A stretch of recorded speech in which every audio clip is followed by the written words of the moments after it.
بسم الله الرحمن الرحيم والصلاة والسلام على أشرف المرسلين سيدنا محمد الصادق الأمين. Assalamu alaikum wa rahmatullahi wa barakatuh. Good morning, my students. I'm happy to have you today for the 27th class in this course, American Lit. It seems time is flying quickly. Today we have a big lead.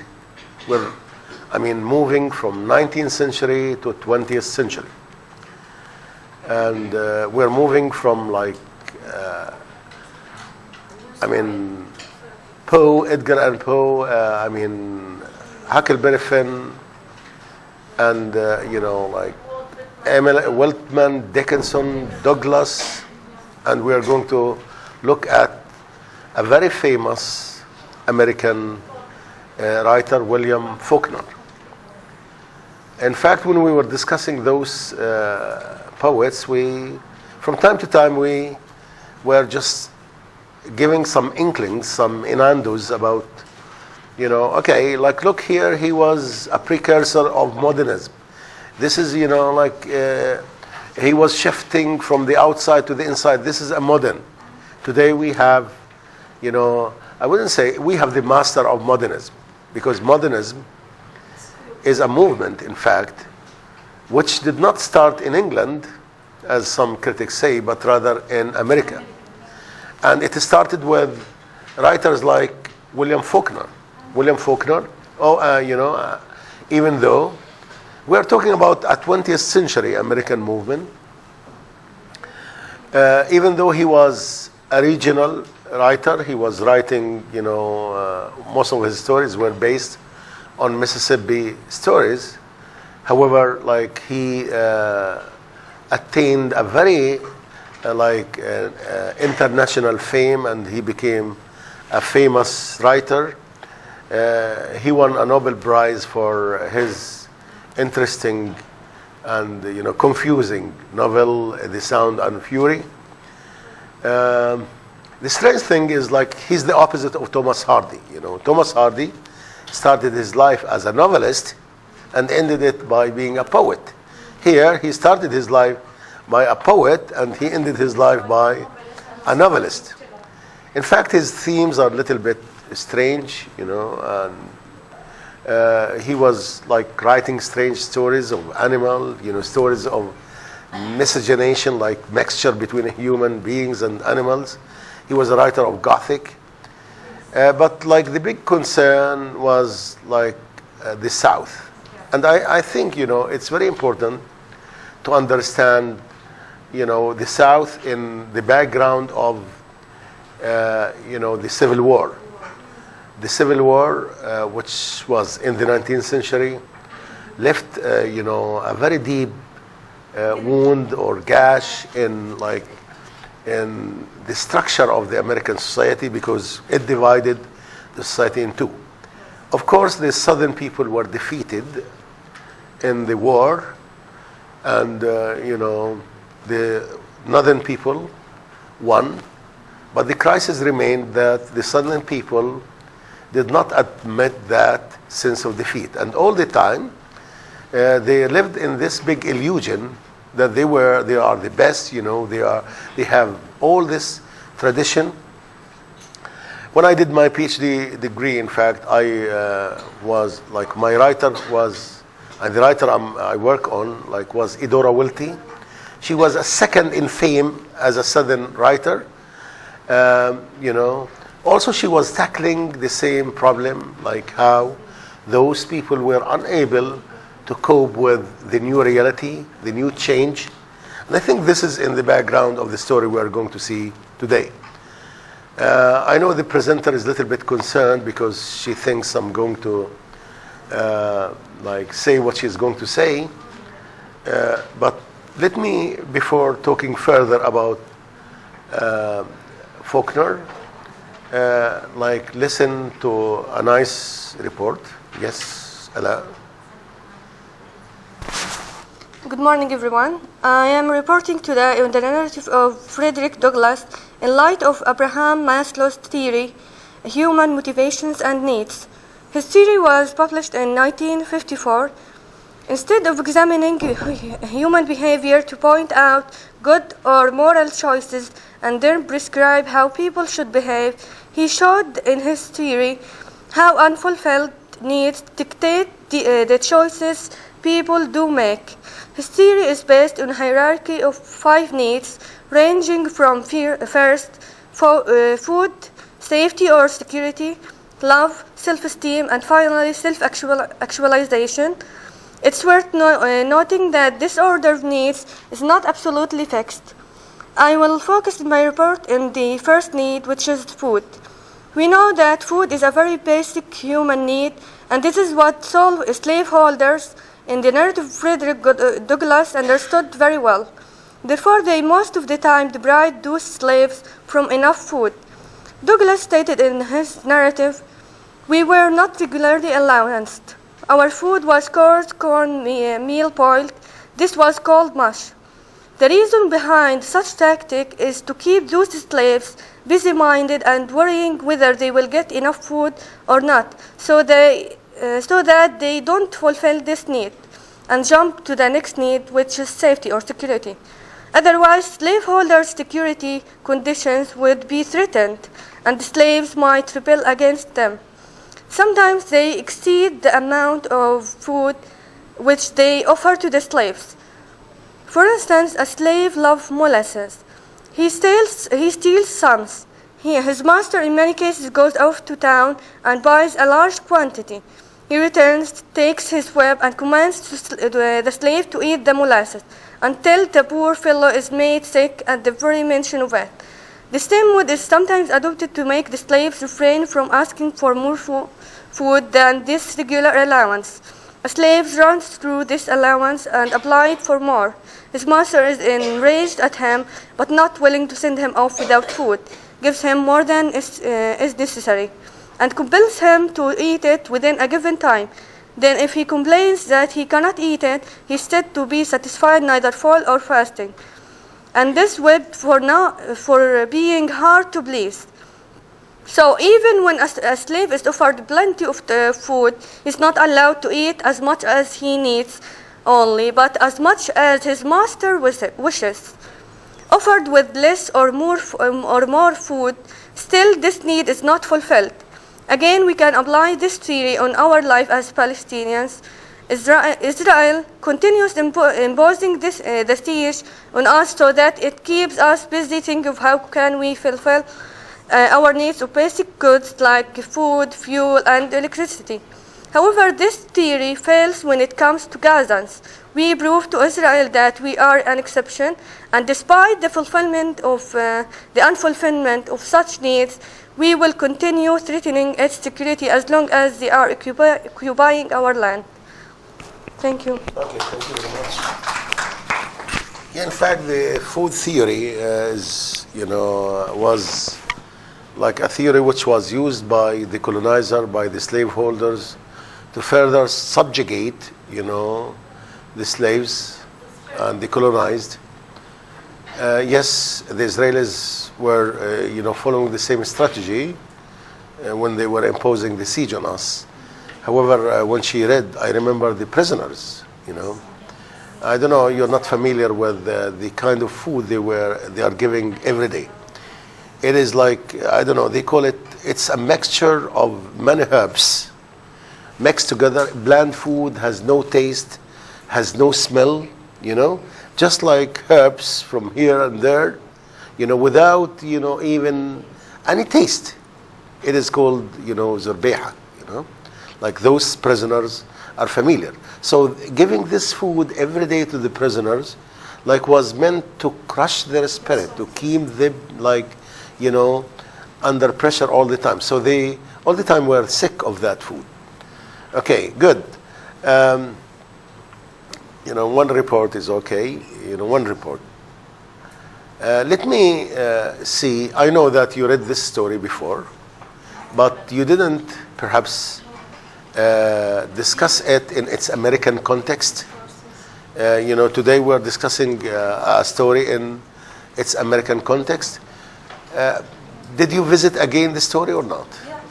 Okay. For the first time. Huh? Yeah, the first time. So let's see those first timers, how they respond to it, how they, yes, Taj? Okay, there are many like sides I want to discuss, but if I want to talk about the American thing. I connected with Poe. With Poe? Yes.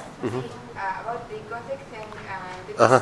the mystery of everything, the dead, the corpse, even the servant, the mystery of him. The So saga. the grotesque, you know. So this is the first thing that brought my attention. What is mysterious, you know? Okay, first off, like the servant himself, and there's something mystery. Whether there is something or not, I felt that Faulkner did this just to put the mystery thing. Even the relationship with So yes, it's, you can say it's grotesque, it's subversive kind of literature, you know, which of course it's not straightforward, it's subversive. yes. But this subversive literature, you know, conveys a message. There is a message to be conveyed. It is like we are horrified by the extent of, you know, the mystery, the devilish deeds of Emily herself, her stubbornness. We're horrified by this. But at the end of the day, you know, there is a lesson to be learned, even though it is not, you know, explicit. There is a lesson to be learned. Okay, good. Yes? Well, when I first, this is my first time to read this story. Reading? Yeah, because we didn't, we took short stories, story fact, and we didn't. I didn't come over this. Yeah, we didn't come. So it was my first time, and I think it was a benefit because if you read it before and you can and read it again in the American literature, it just it's completely different. And when I read it, I was just like astonished about both Emily and the town people. Both were like mentally ill in some aspects. Oh, very good. The Yeah, town they were- people. yeah, There was town something people. wrong with the town people. Yeah, they were mental ill as well as Emily, because they were living in denial. Because through the whole story, there were many hints from her father's death and her denial, and there as well. They said we didn't know that she was crazy. We didn't think that she was crazy back then. We just thought that she was just angry or upset about her father's death. Then when her lover went to her house and then disappeared, and then Yeah, there is a lot of mystery in this. They didn't even ask questions. They were just in complete denial. She was from a very noble family, and they used to respect her family, so they were denying that such a perfect idol that they all idealized is going to be a murderer or a mental ill. So you said she's an idol? Yeah, they presented her as an idol. Uh-huh. She's a monument. She's a monument.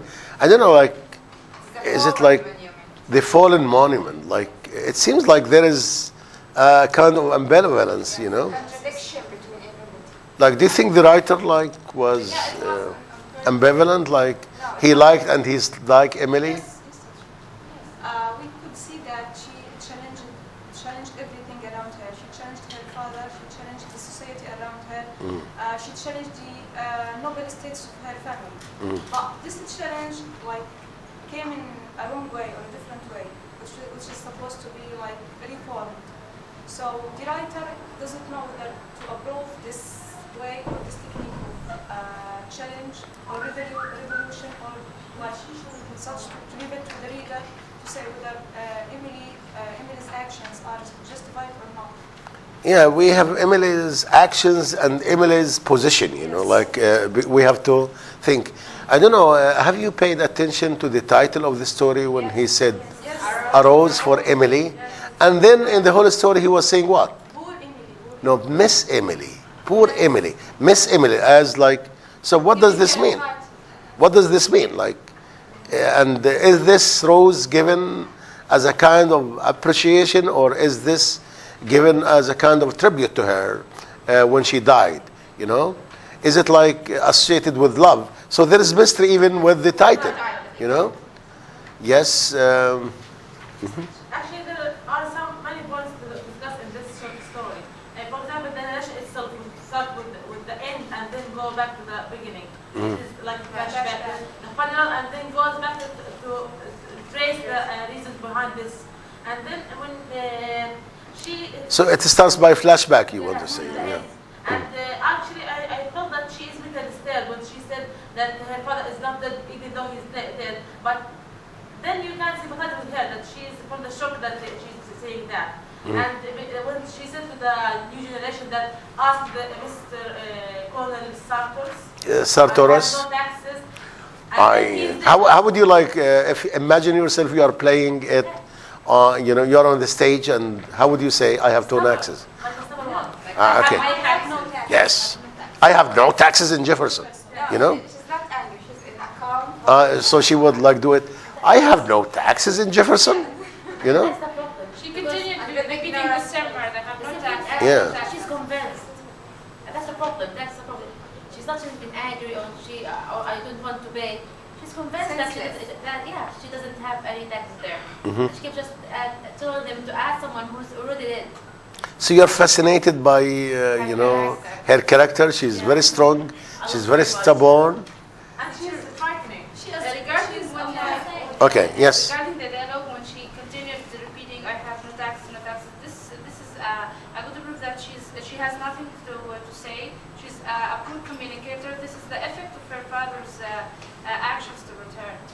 That she couldn't negotiate the. We cannot say, yes, like she has, she's blocking the way, There is no way to negotiate. I have no taxes. That's it, And there is no way to negotiate. She's stubborn. She does not want, to confess. Huh? When she wanted to buy Yeah, there is something about her personality. She's a strong woman. I think Faulkner is trying to show the clash between the North and the South, which the main thing, and between the new generation and old generation, the past and the present. When he said like an eyesore among eyesores. Yeah, this is what, To show how the negative effect of between the old and the past. Yeah, but like the house, itself is old, is prestigious, it is tradition, it is there, it is holding itself, Yes. So even though like everything like cotton gins were encroaching, like change, factories were there, but the house was still holding itself, with its cupulus, with its spires, it was there, like it was resisting all this encroachment, Yes. Like Yeah. Emily herself. like, is there a parallelism between Emily, Yes. Very good. So it seems like some of you like delve deep. Yes. There's a point that I said that the society itself was Mentally, I say no, because Emily herself was mentally. Because if we trace the narrative, they were happy with things Emily did, even if the things were not good enough for the society or for her position. But they were happy to see that she was with a new lover. She wasn't doing many things, but they were accepting it in a way that they want her to be happy. So it's not the society, but it is her. Because if we want to trace it psychologically, she has many illnesses before and it affected her personality. Okay, but like if you take, I know, like this society is very curious society, like they are gossiping, I like the narrator. They are, the narrator is, they're very curious. It means, okay, there is something wrong, yes. We could call it like a gap between generations, not like illness or mental problems. In fact, A clear gap between herself and her father, between herself and the societies. I don't think, it's like the generations, this is not the generation gap we are talking about. We're talking about like 2 generations or like, the carpetbaggers, like those who came from the north, and the generation from the north, the Yankee, and the southern people, the southern people. There is like, this is the clash you feel. Same generation, Okay. but different time. Yes, like the same generation but different places. It's the place. It's the northern people and the southern people, I think, we had a glimpse about the Southern people, the way of life, and in Huckleberry Finn, and Usher, I mean, the Full House of Usher, how those people were what?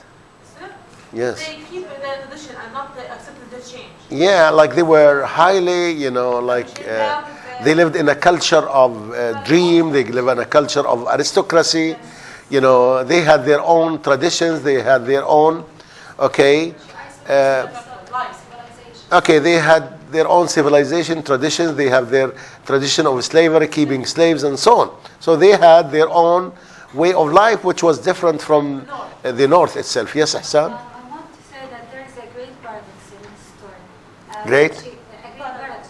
Okay, yeah. That she has a problem, but then she could not accept it, and then she finds a solution for this problem by death itself. Because she By killed what? Her, yeah, because she killed her lover in order to stay with him forever. We don't know, it could be a revenge, How do you know, it's very, yeah. Huh? She kept him beside her. Okay, this is what one of the critics, she wanted to immortalize her. To immortalize. Has the shape of an embrace. Okay, So she loved him. okay. This is one of the interpretations, You keep saying that you think that Emil is a strong woman, but I think it's just the opposite. She's not a strong woman.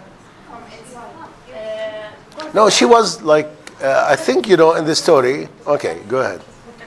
My idea.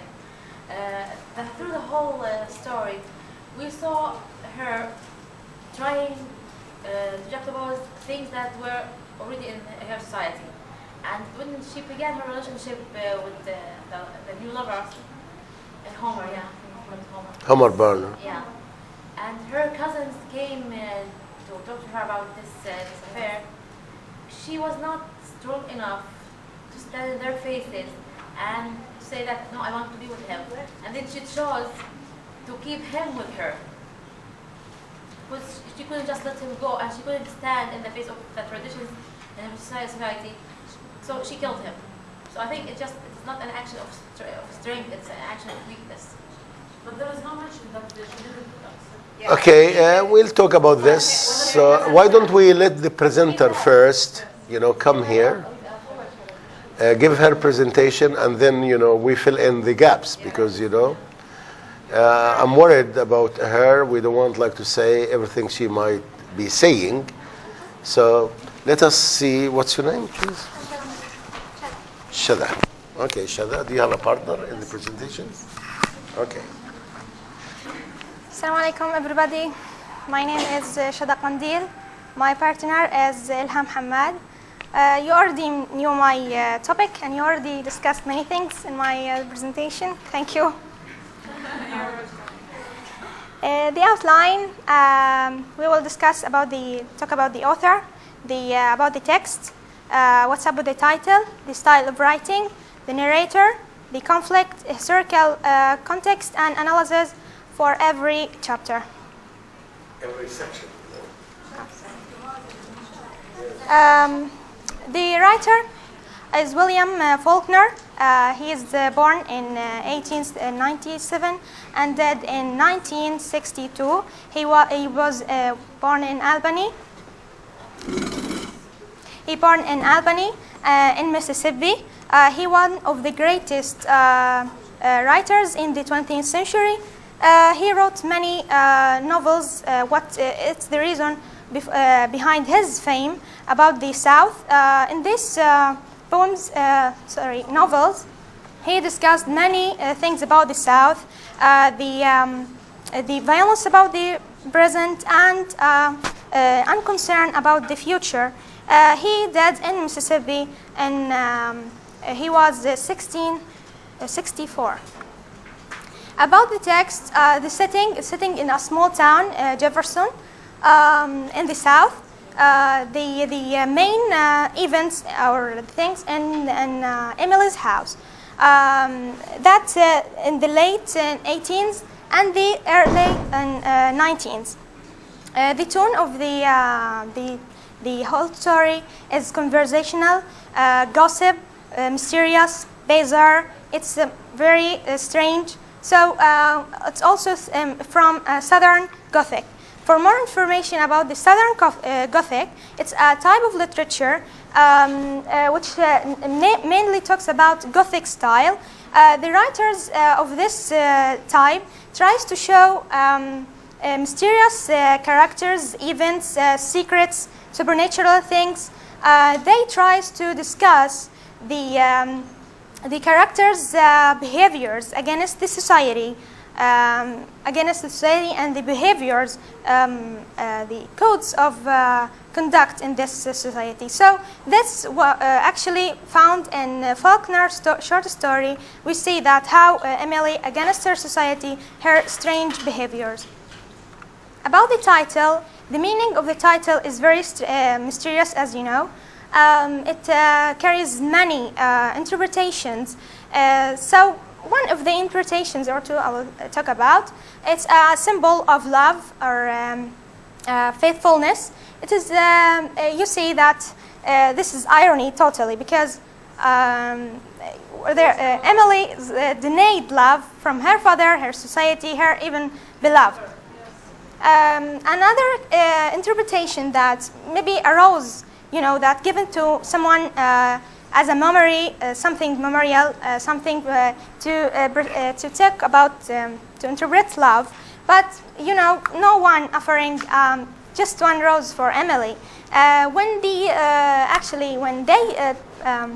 asked the author about this, he took, I myself gift her a rose as a respect. He sympathized with her.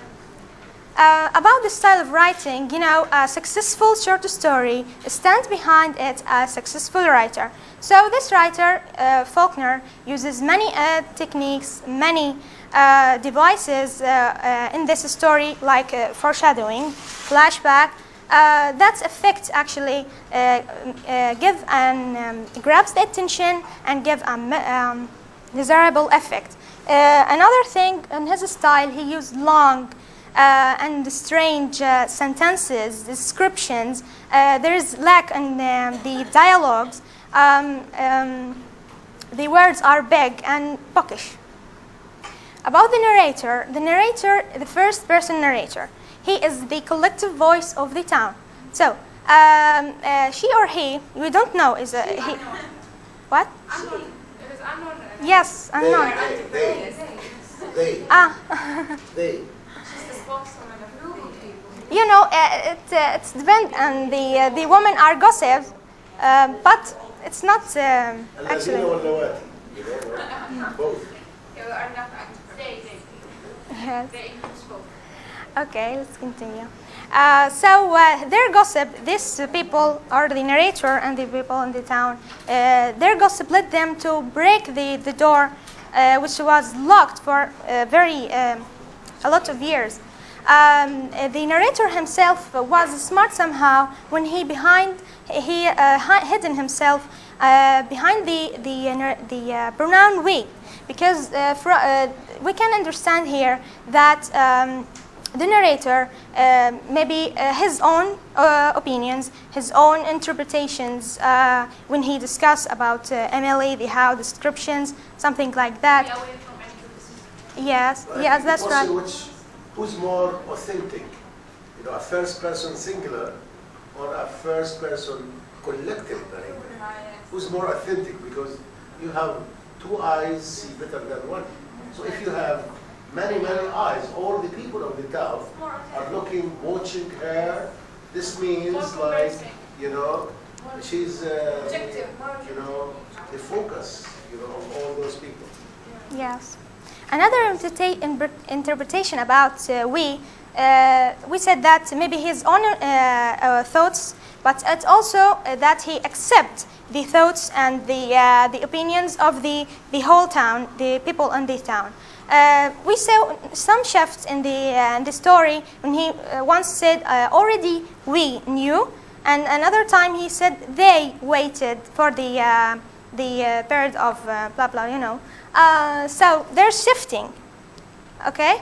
So like if we have we and they, it's a matter of attaching yourself and detaching yourself. Yes. So you, and again, this has to do with the ambivalence itself we talk about. Like a rose for Emily could have two meanings. Either like it has two meanings, like the meaning of respect and the meaning of, hatred or despise, So again here, when he said they, it means he wanted to dismiss. Yes, that's right. When he said we, like You want to be with them. sympathy. Yes, that's right. The conflict is, there's great conflict in this short story, but a great conflict. There's barracks. You say the conflict with the father and his daughter, the conflict between Miss Emily and the community, conflict between her and Baron, her beloved, conflict between North and South, present and past. There is conflict actually with Miss Emily and the established codes of conduct. This conflict has to say that Faulkner tries to say that this is the picture of the life in that time, the late in 18th and the beginning of 19th. Yes, that's right. How he described how the life there and the traditions and the changes in the society in that time. So we can see that with Emily herself. Good morning. Now it's my turn to give you the second part of our presentation. I'm going to speak about two things, historical context and summarizing and analyzing the short story and supporting them with some quotations. First of all, we have to know that the Civil War fought in 1861 until 1866 between the states of America, the North states and the South states. So we can find that the Southern life before the Civil War was simple and agricultural. However, after this Civil War, it becomes more difficult, and people have to adjust with the new life, which is an economical, industrial lifestyle, which is common more in the north. Yes. Also, in the south, people found many difficulties in adjusting with this new life. Without slavery. So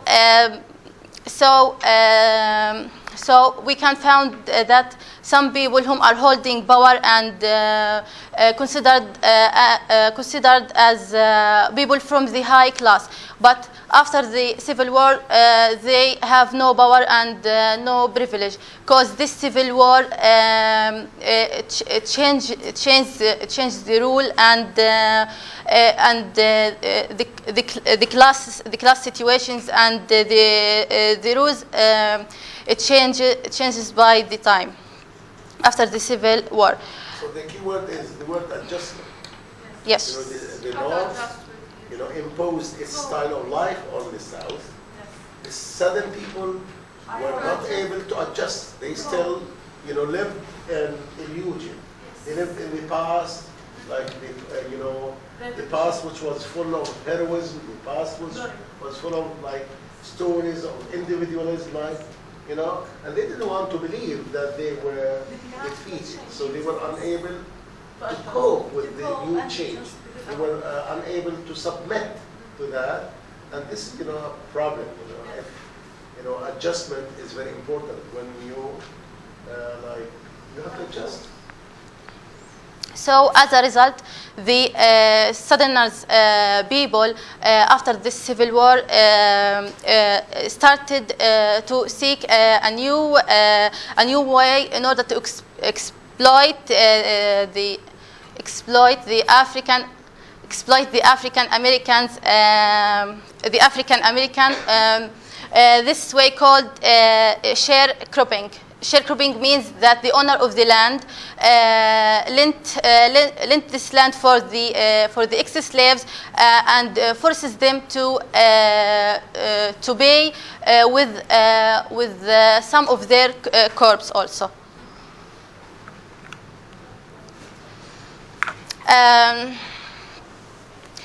We have to notice that the Southerner people didn't change their attitude toward the African American people.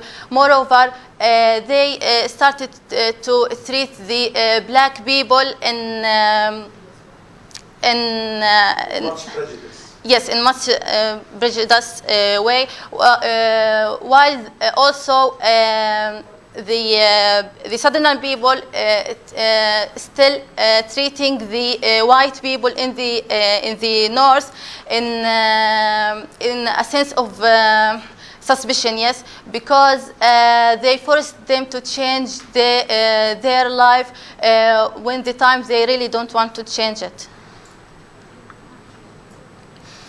Now I'm going to summarize briefly and analyzing at the same time with some quotations. First of all, the first quotation: when Miss Emily died, our whole town went to her funeral. This is the opening sentence in the short story.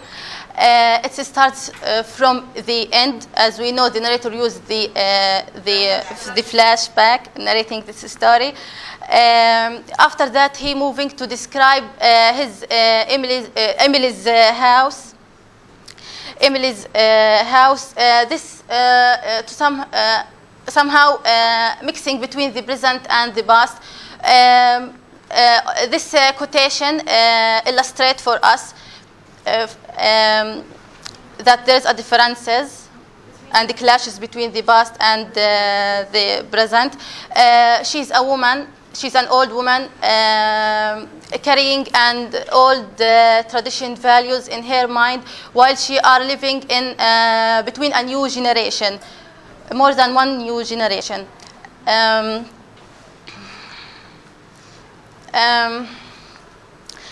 Also, when people came to her in order to force her to buy the taxes, she said, "See, Colonel Sarters, I have no taxes in Jefferson's."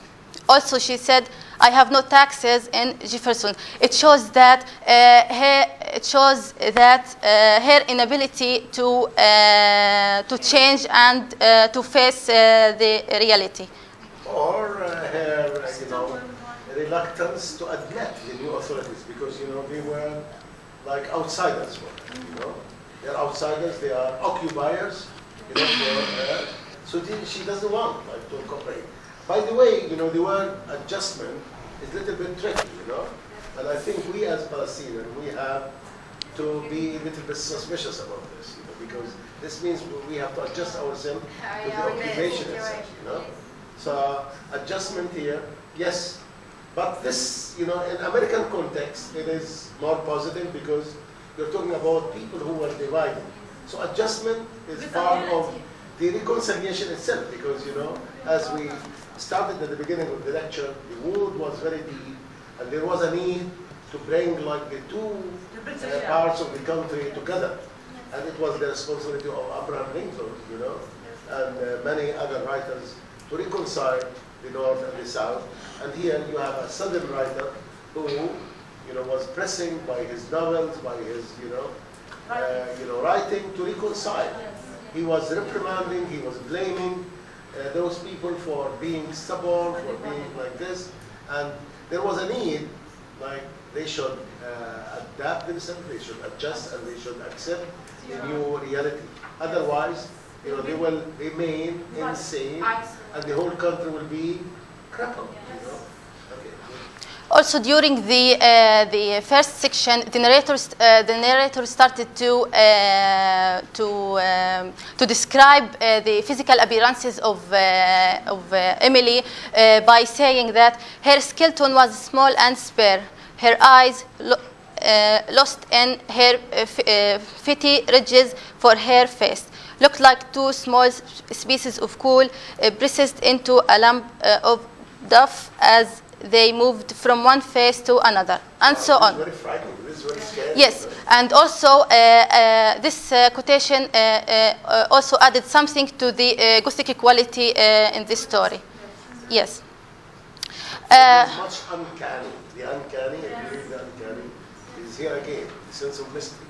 Also, we can found that Emily is a talented person. She's painting and teaching children China painting. Yes.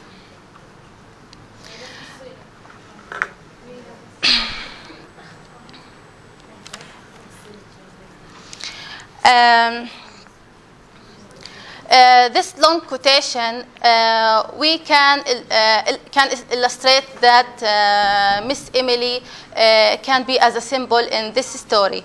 She is a character.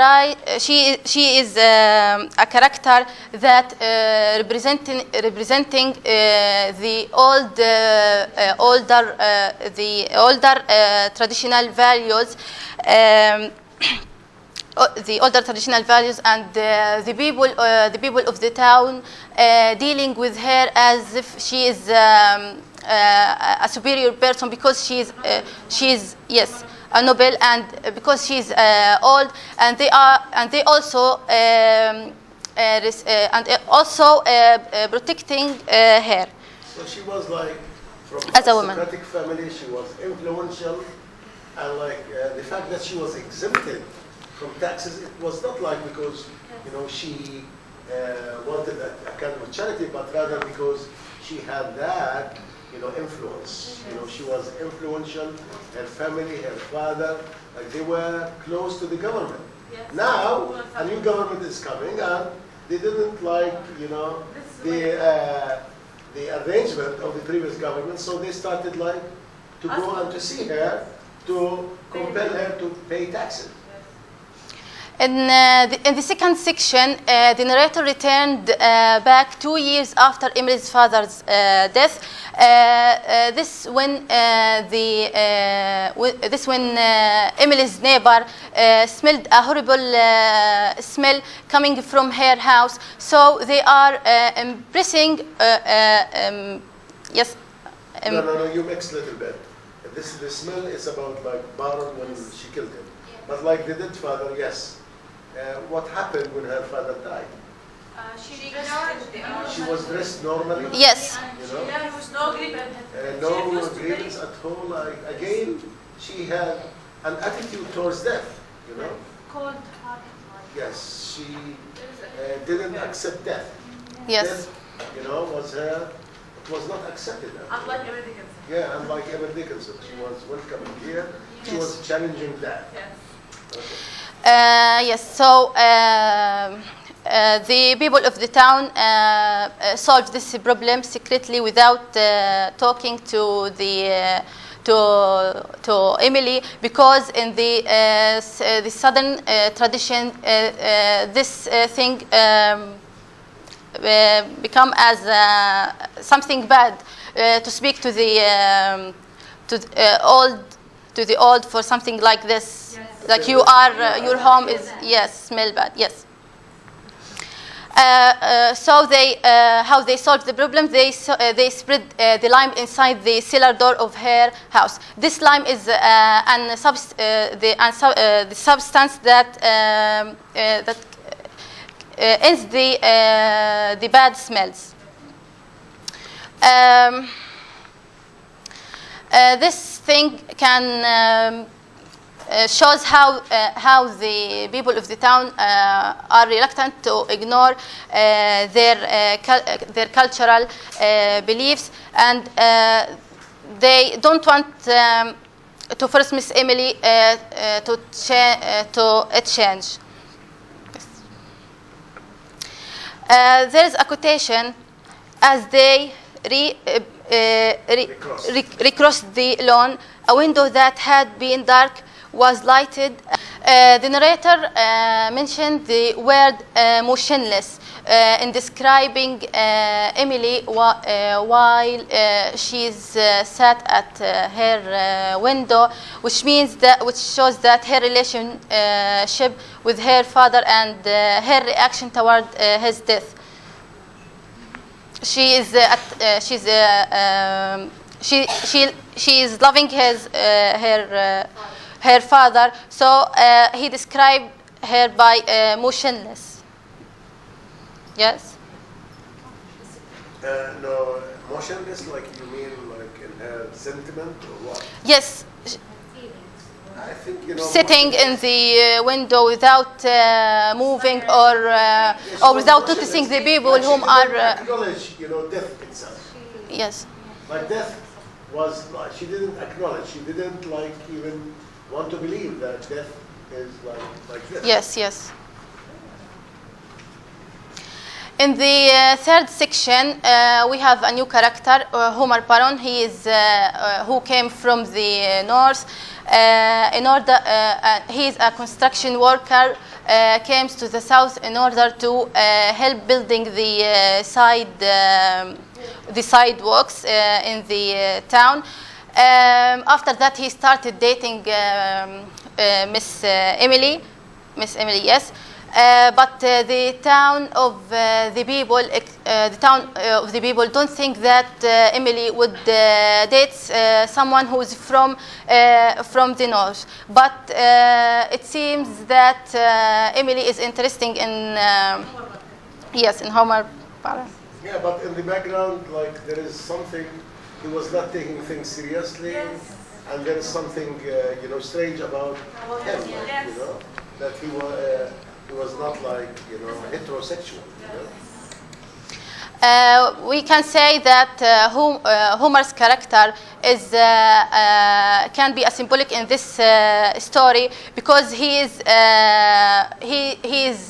carrying the Northern beliefs and ideas. So I think he comes to the South with an idea in his mind in order to change the South from an agricultural society to an industrial. Materialistic gains. Yes. You know, he is called, you know, as if he wants to help the South. Carpet beggars. They are carpet beggars. It's you know, an expression which describes those other people. Yes. After that, the narrator completing, and Emily reaches over 30 years old, and one day she went to the drugstore in order to buy a poison. Yes, but the druggist is reluctant whether to sell her or not. But there is a quotation. But after that, after a dialogue between both of them, She forced them. yes, she forced them to give him, and he wrapped it, and he wrote for the rat, this poison for the rat. Yes. This is the quotation. Miss Emily just stared at him. Her head tilted back in order to look him eye for eye, until he looked away and went and got the arsenic. This is the kind of the poison, and wrapped it up. You know, why do you need this? And she would look. You know, like this is very scary. You know, and the poor man, you know, didn't talk a lot, just wrapped it, and you know, like, you know, he was afraid.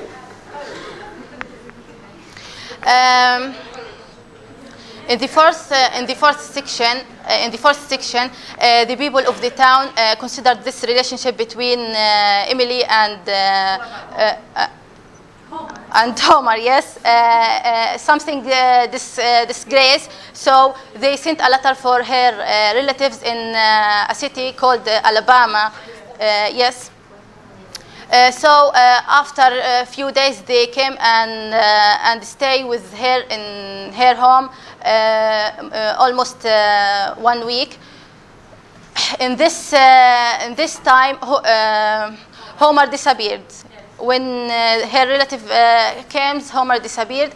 But after their leaving, after 3 days, he returns. Yes, he returns back, and the narrator noted that by saying, "And that was the last we saw Homer Paron."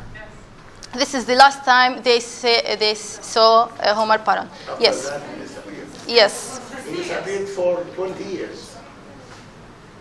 For 20 years, he disappeared. Like when they came and they opened the door, it was after 20 years of his death. Yes. So the corpse was lying in her bed for 20 years. Wow. Very scary, very horrifying. Didn't even ask where did they go. I don't know, she was happy, like, yeah, like, it's insanity.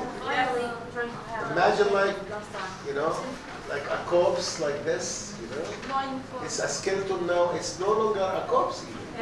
And she was happy, like, Lying beside them. yeah, no. She's insane. Yes. After that, Miss Emily isolated herself in her home almost for 6 months. And when she next appears in public, she was fat, and the narrator describing her hair by saying pepper and salt, iron, and gray. During this period, a new generation controlling the town, but she's still in her home. Yes. And also refuses to pay the taxes. Okay. Just, I the- like, yes. to finish because I need to finish by recapping, talking a little bit about modernism, because this is a modernist story, and I want you to understand within the modernist traditions. Yes. In the last section, it is the resolution. The narrator returned back to the present and the Emily's death, and there is some important episodes happened in this section. For example, her servant disappeared. The Negro man disappeared. Maybe because he discovered that Homer in the house, so he ran away or something like this. And also the last thing, when they forcibly opened the door of Emily's house, they found Homer's corpse lying on the bed, and beside her head on the pillow, a strand of iron gray hair. Yes. I just want to speak about Miss Emily's hair. I wrote it here. I'm sorry. Miss Emily's hair. We can say that she put her hair beside his head. Maybe it's a source of determination that associated with the South, that she is determining to do something. It's like a kind of magic, or okay. Can you close this? Yes, just one sentence. The last mentioning about her hair, the narrator said that it's single strand of iron gray hair. We can say that he uses the word gray and iron in order to, as a description for Emily herself, as if she is strong and cannot easily change as the iron. This is my presentation. Thank you. Thank you, presenters Ilham and Shada. Yes, this is very, grotesque story, like very strange, very frightening, very mysterious, and like, it should be understood within the Gothic tradition, within the uncanny. But again, like as we started like today's class, this is, you know, a writer who planted the seeds of modernism, you know, in the South. He was a regional writer writing about like southern themes, southern concerns. The paradox was that he won international, or his literature was of international appeal, you know, because of his, you know, style. His style, like he's a modernist writer. And when you said like there is a resolution, in fact, there is no resolution, you know. The story ended by two shocking paradoxical things, you know, like death and sexuality, which are like giving like this for us as two symbols waiting for our interpretation. He was juxtaposing both. In fact, you know, you talk about foreshadowing, you talk about, you know, the style, you talk about the choice of the narrator, you talk about all these are features of, you know, modernism. Yesterday we were talking about in literature, we were talking about realism, and we said that realism like is having two definitions. One is thematic, you know, and the other is like technical, and we are concerned with the technical, with the stylistic one. So modernism has to do, or realism, as we said, has to do with a way of narrating the story. It is like very chronological, you know, way. You're talking from A to Z. The narrator, the choice of the narrator is a third-person narrator. You know, the language is embellished language. You don't have play with the language. You don't, you know, even you don't have symbolism, like because symbolism is a way of mystifying the meaning. So here we have a writer who's doing the opposite. It starts by a flashback, you know, and we have a lot of foreshadowing. We have a narrator like who is a first person collective, and sometimes like, you know, it becomes we and they. So it's indeed very, you know, modernist test in a full sense. And again, like as I said, this has a lot of icons. It has a lot of symbols that needed our interpretation. So I think, you know, next class we might invest like the first of the lecture, talking about the story further, talking about its themes, talking about symbolism. Okay, and I think, you know, you can prepare yourself for the other story, you know. Yes, thank you very much. Mona, like, do you want to say something? Can we give you 5 minutes before leaving the room? Okay, this is without, you know. Okay, thank you very much. Okay.